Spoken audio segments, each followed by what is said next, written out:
చెక్కారు నాగలింగం. దీనికి ఎదురుగా ఉండేదే కిచెన్ అంటే వంటగది. వాస్తు ప్రకారం సౌత్ ఈస్ట్ అది ఆగ్నేయంలో ఉంటుంది. ఒక రోజు భోజనానికని సిరుకులంతా వస్తారు. లోపల వాళ్ళ వంట చేస్తాం. ఎవరంటే సిరుకుల తల్లి. వీళ్ళంతా వెళ్ళి ఆమె కడతారేమో వంట అయిందని. ఆమె చెప్తాది కాసేపు బయట కూర్చోండి వంట ఆయన పిలుస్తాను.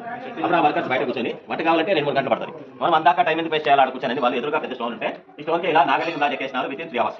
ఆమె వంట చేసి వచ్చే లోపల మొత్తం చెక్కేస్తారు. ఆమె బయటకు చూసి ఆశ్చర్యపడుతుంది, ఇంత తొందరగా ఇట్లా చెక్కినారు బావిలో. ఆశ్చర్యపడితే మనం దృష్టి అంటాం చూడండి. ఆవిడ కంటి దృష్టికి విగ్రహం 3 చోట్ల పగిలింది. మనకి సామెత కూడా ఉంది కదా తెలుగులో, నర దృష్టికి నారాయణ పడుతుందని. చూడండి ఆమె కంటి దృష్టికి పైన మీరు అబ్జర్వ్ చేయండి. 1, 2, 3 తల కంటి కాడు చీలింది. కంటి వెనకాల పగిలినట్టుంది, నల్ల చీలినట్టు. అదే మాది ఈ పక్కన చోట చీలిస్తే కొత్తగా మనలో వర్షం నిలవకుండా సిమెంట్ కట్టింది. ఈ తర ఆ పక్కన పగిలిన దాంట్లో పూజ చేయకూడదని రాజు అప్పుడే ఆ లింగం కాశీ నుంచి తెచ్చి ప్రతిష్ఠ చేసినాడు. 1538 లింగం. ఇక్కడ ఏ చూడున్నాడంటే ఎదురుగా నంది ఉండాలి. అప్పుడే దీని ఎదురుగా ఊరి బయట పెద్ద కొండ ఉంటాడు, నందిలాగా చెప్తారు. మెయిన్ రోడ్ లో మనం ఎక్కువ చూస్తారు. అది కరెక్ట్ దీని ఎదురుగా ఉంది. అది నెంబర్ 1 ఇండియాలోనే. 16 అడుగుల హైట్ ఉంది, 27 అడుగులు పొడవు ఉంది. ఏక్సిలా ఇది నెంబర్ 1. సెకండ్ తంజావూరు తమిళనాడులో. థర్డ్ చామండి కొండ మైసూరులో. 4వది బెంగళూరు బసంగూడలో. ఇంకా అన్ని చిన్న చిన్నవి. ఇది నెంబర్ 1.